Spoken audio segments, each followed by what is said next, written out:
Welcome to Building Wisconsin. I'm Stuart Keith, and on today's show, we're learning what it takes to become a professional plumber as we walk through Wisconsin's 5-year plumbing apprenticeship. So let's get started out at the training center at Plumbers Local 75.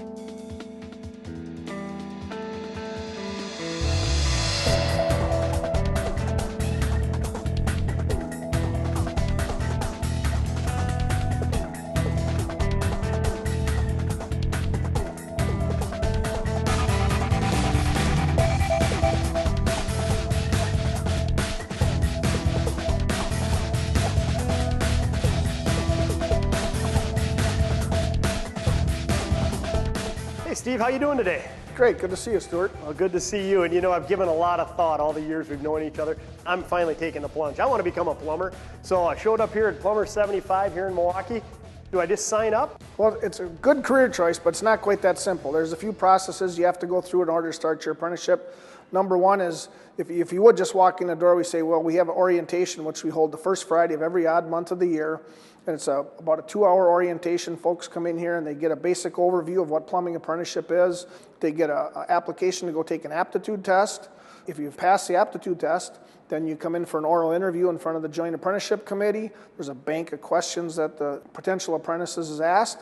And then based on that aptitude score and the oral interview score, the apprentices are ranked on a list. And then when the contractor needs an apprentice, he calls up and they pull people off the list in order to rank of that score. Wow, that sounds pretty complicated to me. I mean, so it's not just showing up anytime I want and signing up and becoming an apprentice. I mean, I thought that you guys were really looking for apprentices and the market was ripe for it. It is, and we are looking for apprentices, but not everybody's cut out to do this job. And if you don't understand what you're getting into, apprenticeship is on-the-job training or schoolwork, and contractors have high expectations that people are going to succeed. When they put an apprentice on, they're paying them from day one, and they expect this person to be able to learn and keep up and show up on time on the job or at school. We try to make every opportunity for these apprentices to be successful. So the aptitude test and the verbal interview process helps us pre-screen for a contractor so these folks are able to succeed. So you're really there to help me become an apprentice, and you'll do the trainings things, but you want to just make sure you've tested me out. Now, is this aptitude test, is that difficult for me? Should I be intimidated by that?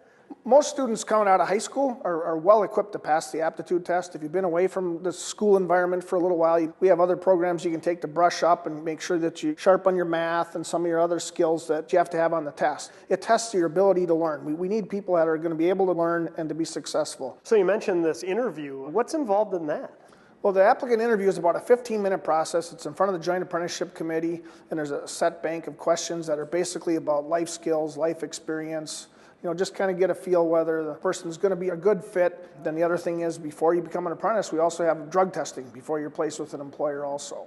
Okay, so it takes a little effort on my part and a little understanding and taking some tests and interviewing in front of that committee. But boy, if I want to become a plumber, it seems like such an exciting field out there, and it's a great time. Are there a lot of opportunities out there in the plumbing field? Yeah, contractor optimism is higher than it's been in almost a decade. Things are looking really good. There's big projects coming up in Milwaukee and other areas, so the housing market's picking up, so a lot of things are going the right direction again. Okay, well, I might as well get started. I'm going to learn more about the apprenticeship, and once I'm completed, I'll catch up with you later in the show. All right, great. Looking forward to it.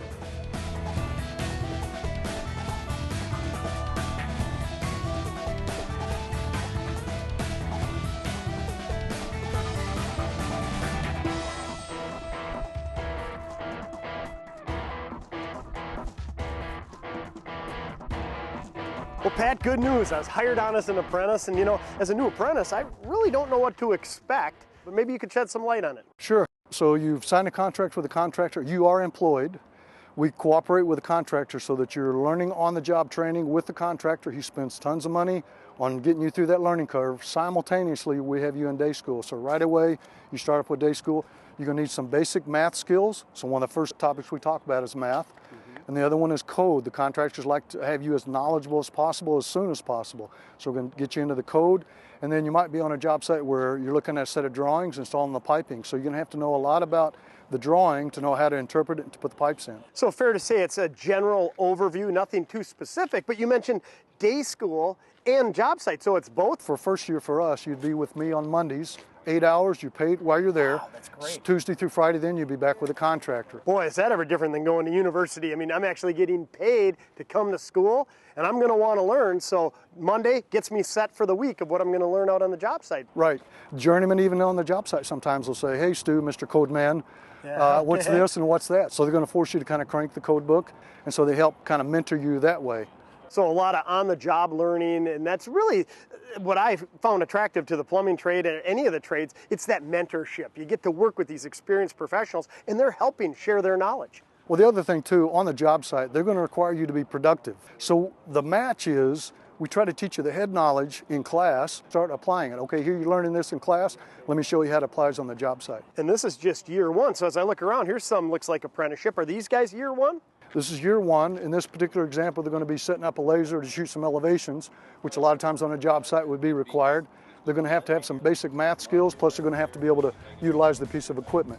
So we'll go through the learning curve on the piece of equipment and then start applying the little math skills that would be related to the project.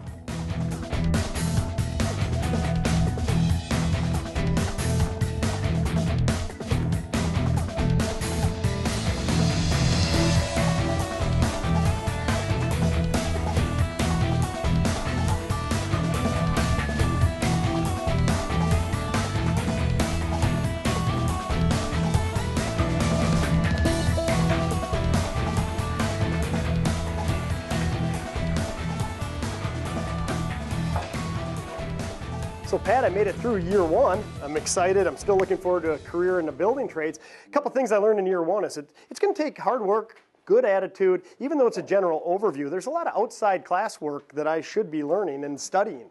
It might require anywhere from 2 to 4 or 5, 6 hours of your own personal time, because we're going to try to build on that, what you did first year into second year. So you need to develop some good study habits right away, otherwise it's going to come back to be a difficulty to you later on. Okay, here in year two, what am I going to be learning? Year two, primarily we're on water sizing, which will be primarily out of the code book. Then we get into natural gas piping, so we're going to get into the NFPA 54 fuel gas code that's going to tell us how to size gas pipes. I'm going to have to learn all this stuff in all these books, the different codes. I mean, we'll have to learn a considerable amount of it in order to do your job, right? So there's certain skills. Now at this level, the journeyman's going to be already have an approved drawing. You're simply putting in pipe. But there's a transition period where you're going to move from apprentice into journeyman, where you're going to have to pick up on all those code requirements. And is this just the plumbing code? This will be just the plumbing code, gas code. This is the math book that we used during first semester. Do the codes ever overlap with different trades? There are overlap, yeah. So in some cases, I'm going to have to know some electrical requirements for any component that I have as a plumbing that would need electrical. So there's going to be some things even from electrical background that you'll be aware of. Okay, I remember in year one, it was 1 day a week, and I was getting paid to be here to learn, which is great. What about year two? Year two is going to be the same way. You're here generally on Mondays for year one. Year two is going to be on a Tuesday. You're here for 8 hours. The other days, if you're working at the job, you're getting the rest of your work that way. We go throughout the 5 years with some day school training along with the on-the-job training at the job site. What a great way to build a competent professional and to follow that career path. I mean, because I could imagine being out at a big hospital working on it. Questions are bound to arise. I can come back and talk to you about a specific situation. There's going to be a great opportunity there for talking to the journeyman, foreman, or superintendent on the job site. Some of the more specific code requirements we can pick up in class. Some of the guys will take shots of work they're working on the job site. We'll pull them up on the overhead and discuss them that way. Half the guys in class might only be doing residential work. Maybe they've never set a commercial fixture. So then just the work between the guys, they can share that way. Starting to get a little more specialized in year two, that's for sure. Now what about building blueprints and CAD design? You know, the building industry continues to evolve every year. It just grows exponentially. How do I learn about stuff like that? There is going to be a transition. It's almost already that way that you're very seldom going to see a hard copy of blueprints. So typically you're pulling off of a laptop computer or an iPad with it electronically drawn. So what we try to do year one is to get them familiar with the skills necessary to do a hand drawing. And then we take those very same drawings that we did by hand the first year, and then second, third, and fourth year, we get into AutoCAD. So they're going to do this very same drawings they did by hand on the computer. The problem of it is, if they don't know how to do them by hand, generally it's difficult because now you got to learn the computer skills that you apply to that. But pretty much it's a comparison between the two. You know, Pat, as you're explaining the apprenticeship program, we're only in year 2, but this seems so much more like college than I expected. Except the good news, I'm getting paid to learn. There is going to be a lot of bookwork that's required because on a job site you're going to be required for certain codes, the plumbing code, the building code, the electrical code, the gas code, OSHA requirements for job safety. So there is quite a bit of study time that's going to have to be spent. And do you find a lot of apprentices come in here with that mindset? They don't expect it to be so much bookwork. They think they're going to be out in the field putting pipes together? Generally speaking, it's just all considered brawn, right? Just a couple biceps and you're good to go. The problem of it is on the job site now, there's as much knowledge in your brain to make sure the job's installed properly. Probably good advice to, say, a high school student or a parent of a high school student out there. Work on your study skills. Just because you want to go into the trades doesn't mean it's any lesser than going to college. As a matter of fact, what I'm learning, it's more intense, and you're going to get rewarded if you put the effort in. The home study skills and study skills are essential. If you develop poor study skills during high school, you're going to have to really develop pretty quickly some good study skills.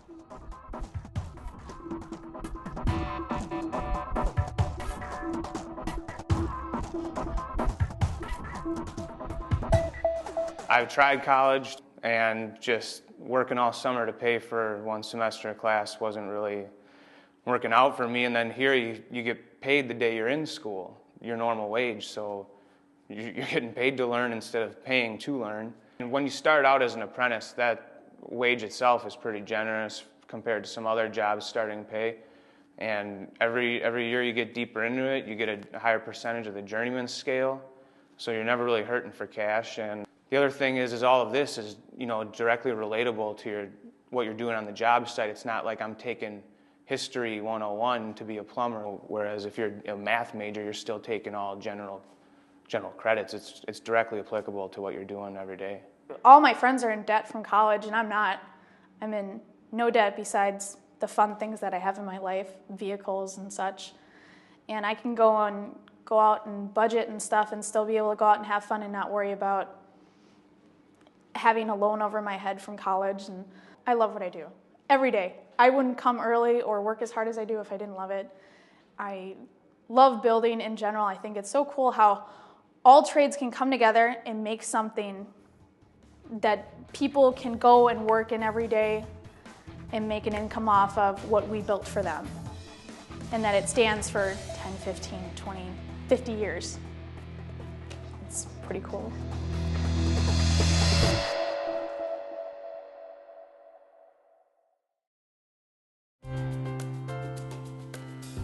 We all know the most basic form of life requires clean water to survive.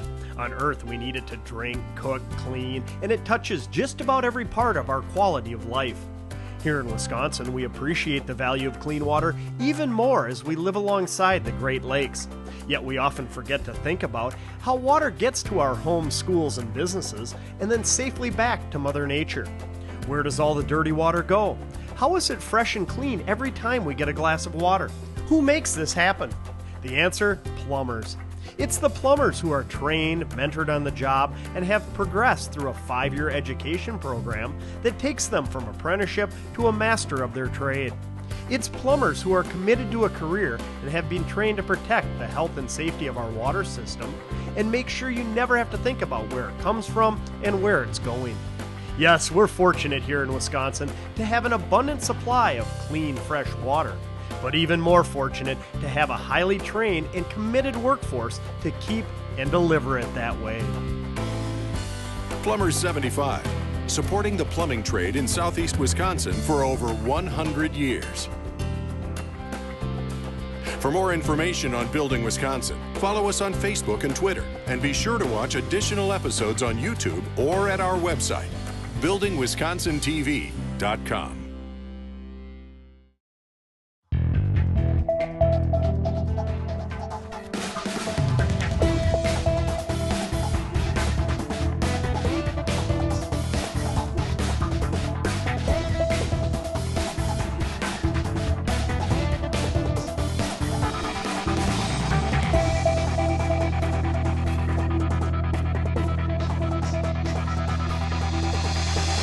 Stu, this is one of our training labs.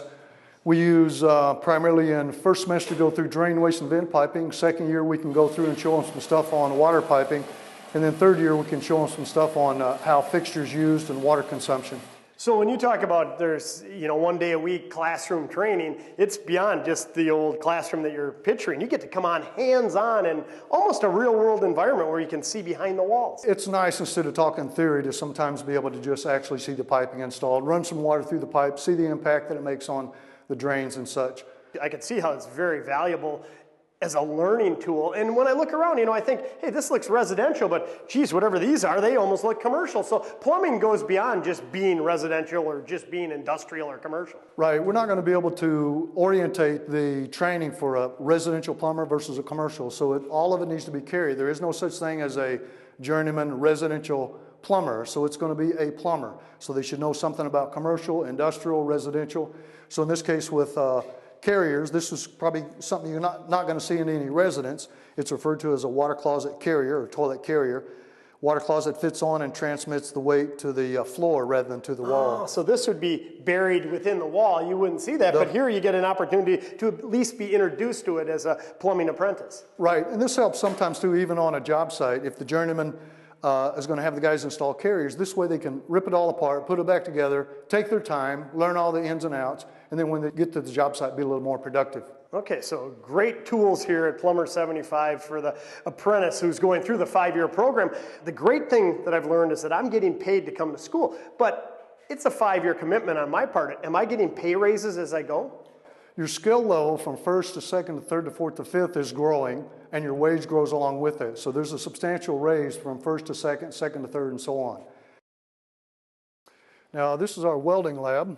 Probably not going to see this done in a residential environment, so this would be more appropriate for a commercial and industrial application. Sure, so as we were talking back in the drain line area, that there isn't such thing as a residential plumber or a licensed commercial plumber. A plumber's a plumber, and you're going to run the gamut through your apprenticeship. You're going to get touched on a lot of different aspects. Right.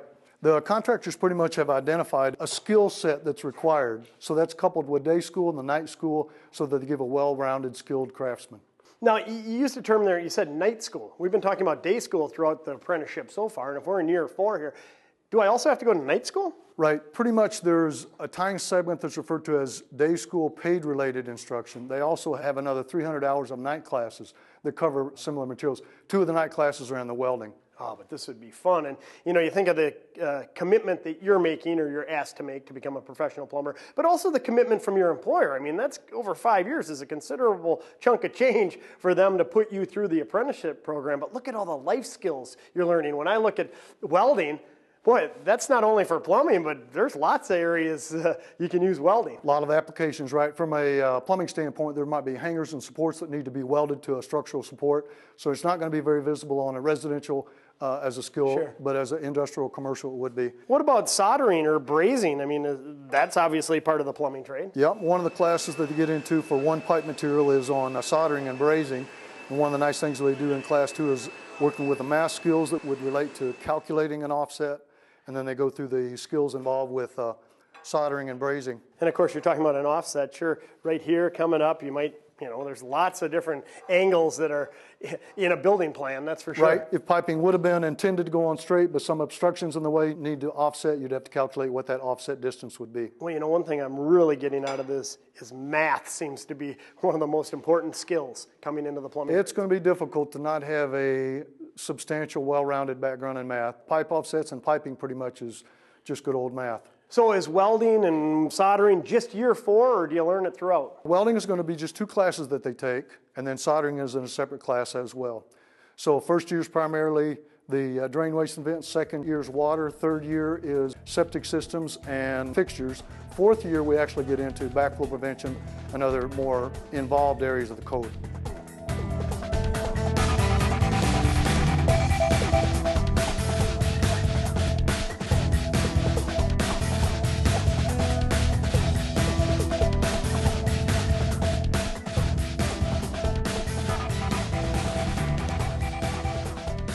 Stu, we discussed earlier a little bit on specialized training. Now, in this particular lab here, this is our med gas lab.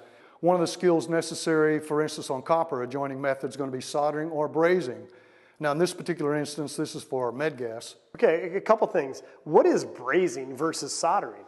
Soldering is just going to be at a lower temperature. You're looking at about 400 to 500 to 600 degrees. When you get into brazing, you're up about 1100 degrees. So the technique's slightly different.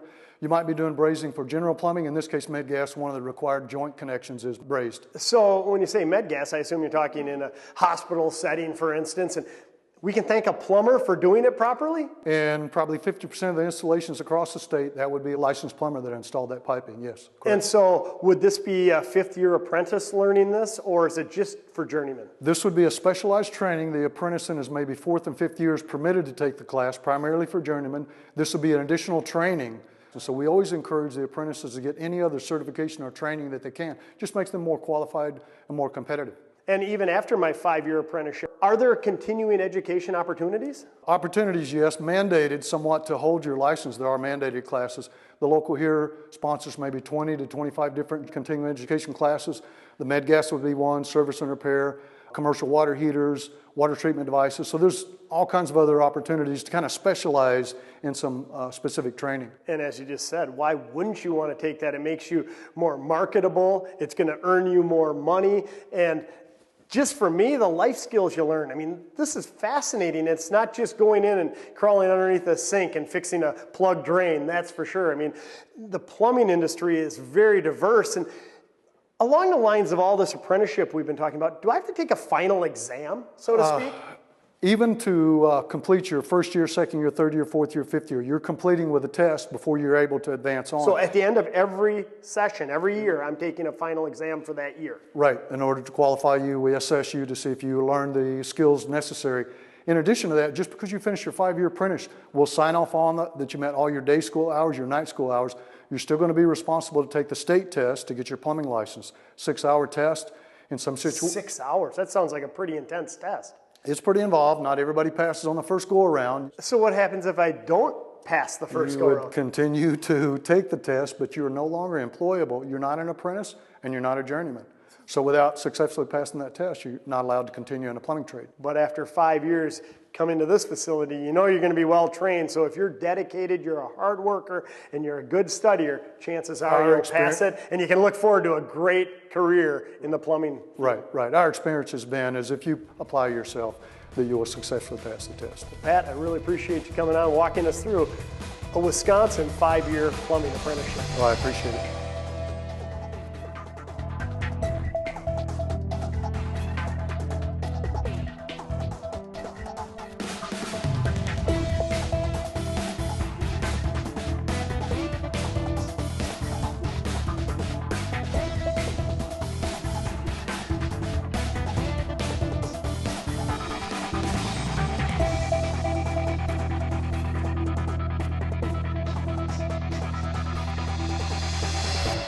I started my plumbing apprenticeship after I was in college for 3 years. I have always been very active. I played sports in college. I loved that part of it, but sitting in a classroom all day and listening to a teacher lecture me and then having to write papers and do everything exactly the way that they said it needed to be done was boring for me. I didn't like it. I needed hands-on, something to keep my mind busy and my hands busy all day long. So I never thought about plumbing. I'll be a 4th-generation plumber. So my dad brought up the idea that I should just try a trade because maybe college isn't for everyone, which it isn't. So I'm sad that I did 3 years of college, but it's great because it brought me to here. A lot of people would say it's hard work and, construction is not for them. But I take it as I don't mind working hard. I mean, I kind of enjoy, putting in a good day's work. I like earning my pay. I love doing it. Once I first got introduced to it, I kind of took a liking to it. So I like putting stuff together, working with my hands and stuff like that. So now on the job, I'm getting to set fixtures, and it also gives me knowledge around the house if something's messed up or needs fixing. I don't always have to call somebody. It's something I have knowledge that maybe I can take care of myself. And it's just a satisfaction of, driving down the street knowing that I helped build that place where I work there. So it's just something that makes me happy, something I like.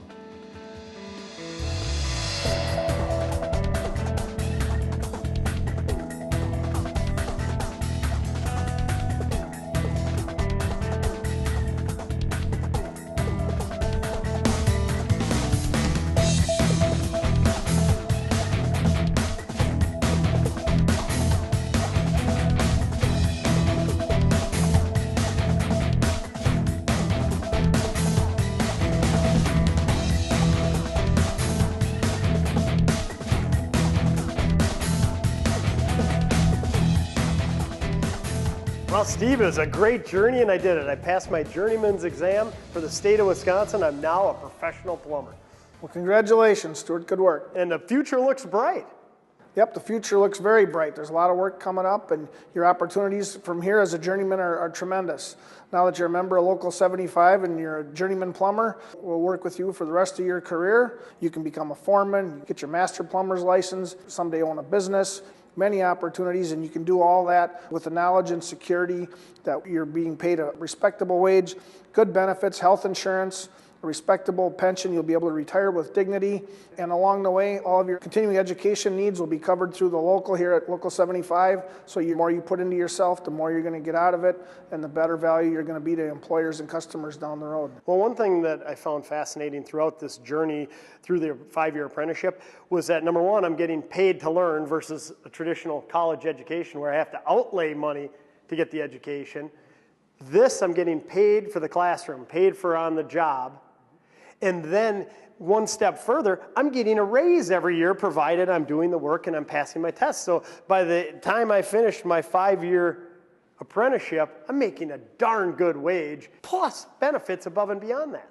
Exactly, and the progression through the apprenticeship has a structured pay increases. As you succeed and progress through the program, you get to earn more money and put yourself in a better position. And the future looks bright. Everybody's hiring out there, it seems like, and whether I want to travel, work around here, whether I want to own my own business, like you said, I'm just excited to be called a professional journeyman plumber. And that is something to be proud of, and congratulations on your accomplishment.